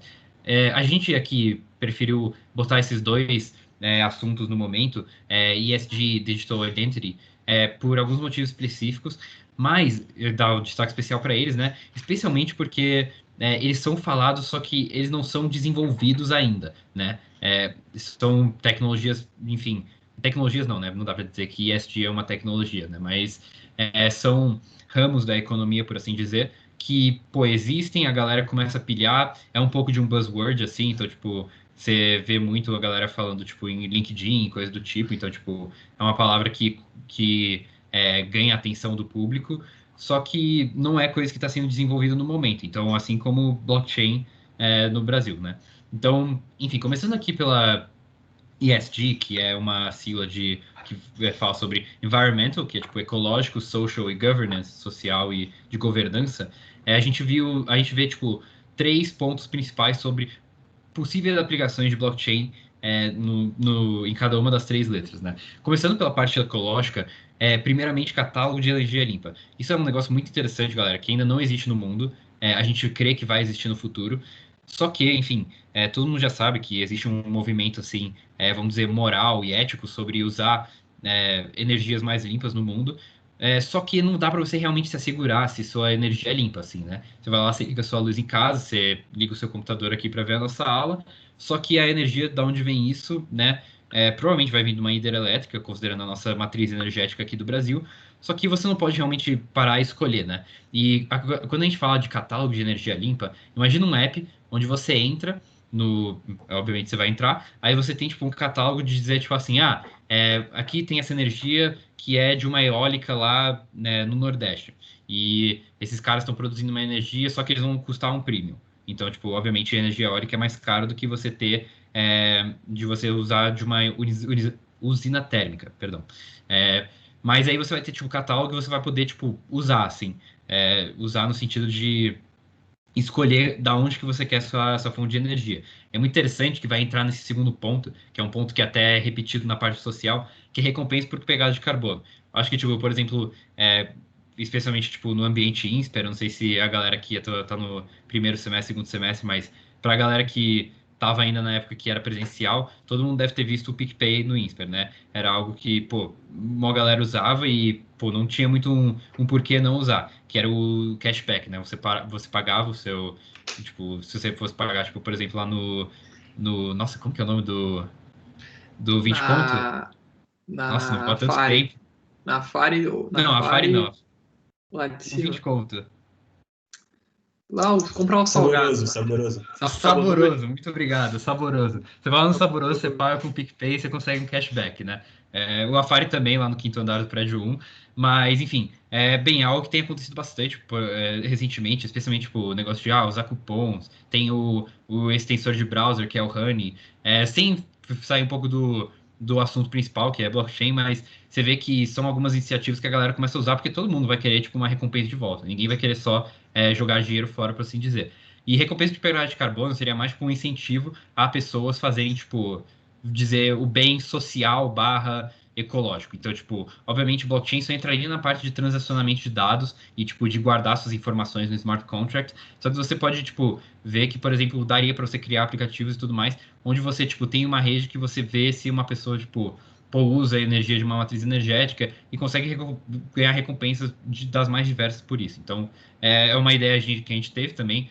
Ainda não está sendo desenvolvido nem nada aqui dentro da entidade, só que sempre é legal você ter um pouco de uma perspectiva e pensar um pouco sobre como pode ser o futuro, né? E aí, aqui você entra em social, que é rastreabilidade em blockchain, entra muito no assunto de supply chain, que a gente já tem falado, tipo, direto, assim, é um assunto que a gente falou bastante aqui no curso fundamental, você vai continuar vendo no seu tempo aqui, se você quiser entrar na blockchain INSPER, é algo muito importante para blockchain, né, e rastreabilidade seria praticamente tipo, para você ter um controle de qualidade dos produtos que você tem e tudo mais, né? Então acaba entrando um pouco nisso. E de governança, como falado antes nas sugestões, seriam as eleições blockchain, né? Então, tipo, você, enfim, acaba conseguindo, tipo, delegar as eleições para você fazer, tipo, cada um do seu, do seu aparelho e acaba fazendo de forma descentralizada e tudo mais. E acaba entrando em todos aqueles pontos que a gente bateu antes também na tecla, né? E além disso, Digital Identity, que a gente fala que especialmente tem um laço muito forte com o CBDC, que, cara, eu tava falando ontem com uma galera do mercado financeiro, numa call, e os caras estavam falando sobre o quanto eles estavam estudando CBDC e a Pix, que, pô, ia entrar em efetivação, vai ser efetivado, tipo, daqui a pouco já, e a galera, pô, pilha muito esses dois assuntos, né? E o Digital Identity entra perfeitamente nesse assunto de CBDC, né? Então, quando você vê em Digital Identity, você está pensando mais, tipo, bem, como o nome sugere, a identidade digital. Então, tipo, para deixar um exemplo bem simples, diremos que você tenha hoje seu CPF, você tem que tipo, carregar aquele documento para todo lugar lá. Se você pudesse fazer online, ou, tipo, fazendo uma blockchain, no caso, você poderia, tipo, tirar essa responsabilidade da papelada, como foi dito nas aulas antes, mas você poderia, tipo, enfim, digitalizar esse processo todo. E aí você entra, tipo, em todos os documentos pessoais e tudo mais, pode ser lastreado a uma chave privada, chave pública, né? Enfim, num esquema de blockchain, né?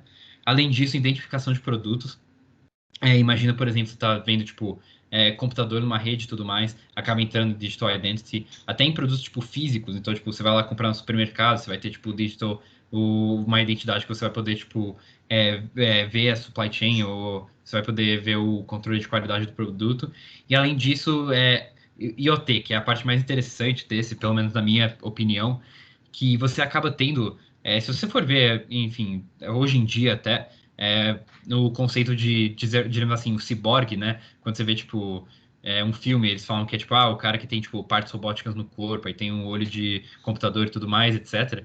Mas você vê que, de um certo modo, a gente assim, um ciborgue no sentido que a gente não tem tecnologia dentro do no nosso próprio corpo, só que um celular, um computador é uma extensão de nós mesmos, né? Então, quando a gente fala, tipo, integrar tecnologias com pessoas e IoT, que é, tipo, Internet of Things, talvez se vocês não entendam um pouco, só para falar, tipo, aparelhos inteligentes. Então, tipo, por exemplo, você pode fazer um aparelho que conversa com a internet, tipo, você vê, tipo, flutuação de água em um rio, aí você pode ver quando que vai ter enchente. Ou, por exemplo, você pode ter uma rede de semáforos nas ruas da sua cidade que, pô, são integrados de IoT, aí você pode, tipo, fazer o controle sobre, tipo, quanto tempo ficar ligado e desligado o semáforo, ou, tipo, se não tiver nenhum carro passando em nenhum momento, você pode simplesmente desligar para economizar energia. Então, cara, muitas coisas bem interessantes aí sobre IoT. Só que quando a gente fala de integrar tecnologias com pessoas, seria exatamente, tipo, extrapolar um pouco essa visão de ter essas extensões e ter, tipo, o mundo realmente onde está pessoas e as tecnologias vão ser praticamente, enfim, nas mesmas coisas, né? Obviamente a gente está viajando um pouco aqui, mas eu acho que essa é a aula para fazer isso, né? Meio que tirar um pouco o pé no chão, vamos dizer assim, mas você tem essa perspectiva no futuro de integrar a sua identidade, não ser só um negócio físico que você vai ter que, tipo, ficar escrevendo seu cadastro lá no, enfim, redes sociais, para fazer, tipo, marcar coisa com o governo, então, tipo, alistamento militar para a garotada que fez 18 anos, enfim. Enfim, tem algumas iniciativas começando agora, só que, enfim, não é algo que tenha acontecido muito. E para empresas, por fim, seja mais pela segurança de dados sensíveis, não acaba entrando necessariamente na identidade digital, enfim, mas meio que tomar cuidado com que, enfim, as pessoas vão ter que acabar delegando algumas informações sensíveis para as empresas de qualquer maneira, então, tipo, assegurar a segurança digital disso vai ser fundamental vindo agora para o futuro. Se puder passar, por favor. E agora chegando, por fim, no nosso último slide do curso fundamental de blockchain. Então, muito obrigado pela participação de vocês aqui. Então, já queria agradecer um pouco antes de fazer as conclusões aqui. Mas a gente queria falar um pouco sobre como que vocês vão entrar aqui nessa perspectiva, nesse panorama de mercado, né? Então, falando um pouco sobre a blockchain Insper, né? Você entraria, tipo, com um cargo meio que de pioneiro, porque, tipo, esse mercado é inexistente no Brasil. Então, quando a gente fala de blockchain, a gente faz conversas com apoiadores nossos, empresas que estão interessadas nas iniciativas que a gente tem tomado aqui dentro. Pô, você consegue ver que, tipo, por mais que tenha gente que é entusiasta do assunto, dificilmente vai ter gente que realmente entende do assunto aqui no Brasil. Pelo menos, tipo, enfim, né? A gente pode dizer que no mundo inteiro, na maioria dos casos, mas aqui no Brasil, enfim, vamos delegar a um ecossistema um pouco menor. E, cara, vocês meio que tirariam essa limitação de falta de conhecimento. Quando o Lucas tinha falado mais cedo, tipo, por que que o mundo não é... Pô, o cara, ele vai lá e vai comprar o Starbucks e vai, tipo, se bate o carro, vai ser acionado por um smart contract e empresas não vão existir. Tipo, obviamente isso daí é uma extrapolação muito, mas, tipo, uma das limitações que a gente tinha falado lá era que isso não existe parcialmente por falta de conhecimento de blockchain no Brasil, entende? A galera não desenvolve coisas aqui dentro e, pô, seria uma oportunidade muito legal e a gente agradeceria muito se vocês quisessem entrar, porque, pô, a gente realmente está meio que entrando em território inexplorado, assim, né? Não é algo que, enfim, não é algo comum de se ver por aí, não, né?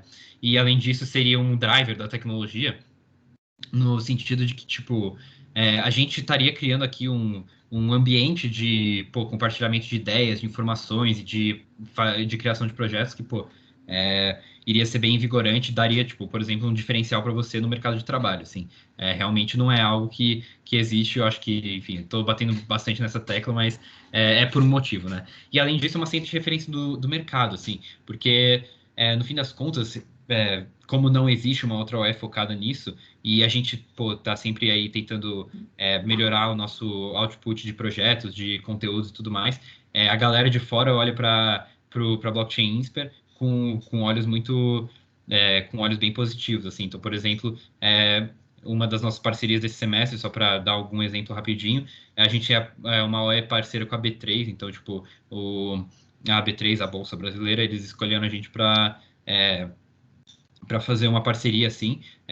Então, tipo, eles vão dar tipo webinars pra gente, palestras, treinamentos online, e em troca, tipo, eles vão abrir vagas de estágio no fim do semestre, e os membros que vão querer, tipo, entrar, eles não vão ter que passar por um processo seletivo na B3. É simplesmente a B3 vai perguntar, tipo, Arthur, tal membro que tá se inscrevendo aqui no processo seletivo, é bom assim? O membro trabalha bem, é uma pessoa aplicada, gosta de aprender, fala, pô, trabalha muito bem assim, e enfim, já é aceito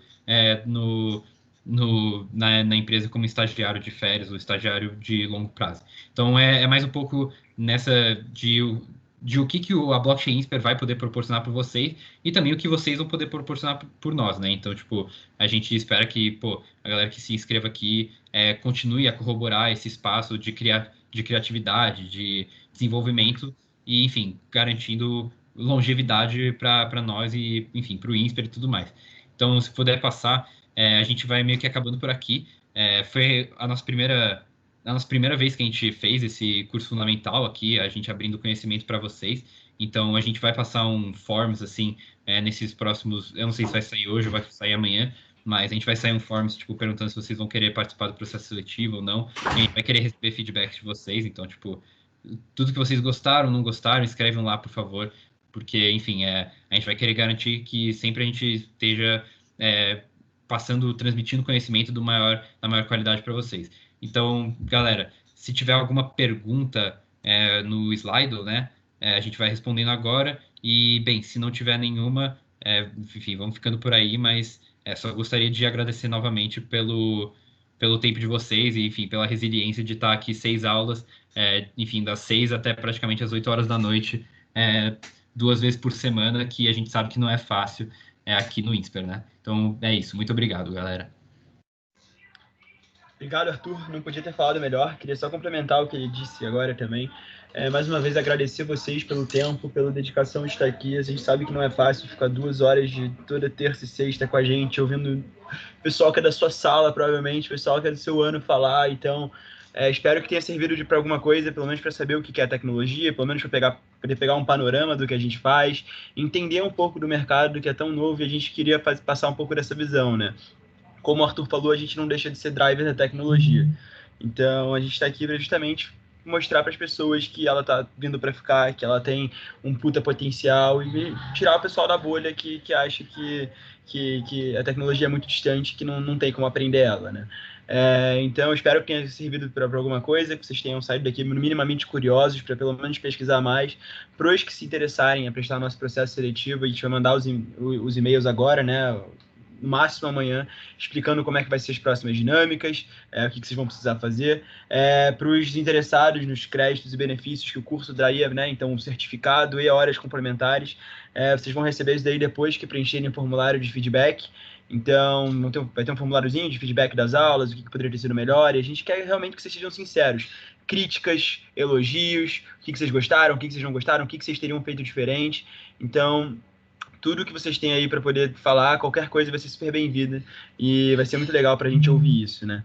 Querendo ou não, a gente está aqui para melhorar a nossa primeira edição do curso, e a gente espera que o curso do semestre que vem seja bem melhor que esse, justamente pelos feedbacks que vocês vão dar. Obrigado mais uma vez. Todos os e-mails vão ser passados com todas as informações que precisam saber. Se tiver mais alguma dúvida, podem mandar no slide, desmutar, que a gente está aqui para poder responder. Já emendando, tem uma dúvida aqui que fala que vocês sabem se o PicPay trabalha com blockchain. A gente acha que não. Eu posso pesquisar direito melhor a fundo para você, mas eu acredito que não. Tá? Eles real não usam assim blockchain. Mas poderia usar, tipo, não é... Seria não é limitador. Sim, seria da hora. Mas acaba entrando muito naquele ponto de limitação de conhecimento até, né? Não existem, tipo, desenvolvedores blockchain no Brasil, assim, simplesmente. Não existe gente que sabe programar em blockchain, que sabem criar sistemas em blockchain. Então, enfim, também tem um pouco disso daí. Então, o PicPay ele deve, enfim, ter os seus benefícios por usar um banco de dados ou criar transações de um jeito mais centralizado, só que, enfim, tem um pouco dessa parte aí também. Sim, acho que esse comentário do Enzinho de que poderiam ter usado é um pouco da visão que a gente queria passar no curso para vocês. A gente quer que vocês se questionem, fiquem tudo que vocês veem e falem assim, putz, seria válido implementar o que a gente viu aqui? Faz sentido, sei lá, considerando todos os princípios que o blockchain surgiu, todo o contexto de surgimento dele, aplicar a tecnologia em alguma coisa diferente? Enfim, qualquer sugestão e qualquer ideia de mundo novo, né, aproveitando esse conceito de novo normal que o pessoal vive comentando aí ultimamente, perguntar aqui que faz sentido ou não para o pessoal, né? E é mais ou menos essa visão que a gente queria passar. Mais uma vez, obrigado a todo mundo que esteve presente na maioria das aulas com a gente. E é isso. Obrigado e até semestre que vem. Opa, eu queria agradecer também, pessoal. Essa foi a nossa primeira tentativa aí no curso. Espero que vocês tenham gostado e respondam forms. E eu acho que é isso. Se tiver alguma pergunta, só falar, mas se não, vamos acabando por aqui. A gente vai ficar esperando aqui sair outra pergunta. Opa! Muito obrigado pelo curso, foi ótimo, valeu pelas aulas. A gente que agradece pelo seu tempo, pela paciência e tudo mais. Enfim, se quiser vir outra pergunta aí no Slido, por favor. Mas, enfim, sinta-se à vontade. E é isso, a gente vai ficando aqui. E muito obrigado. Se já quiserem ir saindo, já podem, enfim, já estão liberados. Aproveitar esse finzinho de terça-feira. Pergunta sobre as áreas também. Sobre a blockchain, qualquer coisa. Ai, ai.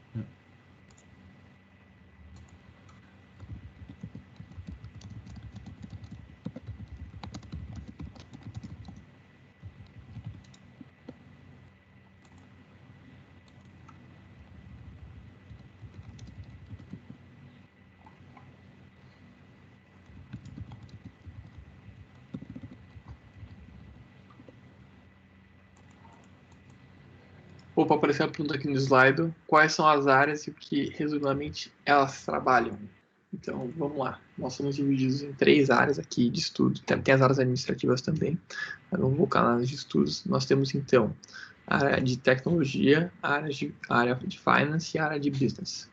A área de business está atualmente trabalhando no relacionamento com empresas e parcerias e também trabalha na parte mais de negócios e modelo de negócios que envolvam blockchain. A parte de tecnologia atua mais na parte de entender como funcionam os algoritmos, tudo mais a parte técnica, para conseguir estar desenvolvendo e tirando ideias do papel, no quesito técnico, e também está sempre estudando novas tecnologias e etc. A parte de finance atua muito mais na análise de mercado de criptomoedas, então na parte mais de criptoeconomia, não só de criptoeconomia. E atua fazendo research, nós também temos um fundo simulado de cripto. O Arthur pode comentar um pouco melhor a respeito da performance, mas está indo muito bem. A última vez que eu olhei, a gente estava com 60%, né? De upside. Incrível. Muito legal, mas é mais isso que a gente está fazendo agora. São as 3 áreas principais de estudo. Não, exato. Eu acho que o Luiz falou bem. A gente tem trabalhado um pouco nessas 3 áreas. Assim, quanto ao fundo especificamente, a gente está numa fase de, vamos dizer, amadurecimento do fundo, então a gente está criando estudos com maior qualidade do que a gente construía antes, mas realmente sobre a questão de performance, realmente foi uma performance muito boa. Só que também vale lembrar que a gente pegou um pouco do mercado na alta, então a gente saiu bem, a gente saiu melhor até do que a maioria das criptomoedas no mercado, porque a gente fez as escolhas certas, só que, enfim, a gente tá querendo melhorar muito, a gente ainda tem muito caminho para andar. Então a gente meio que tá por aí em finance.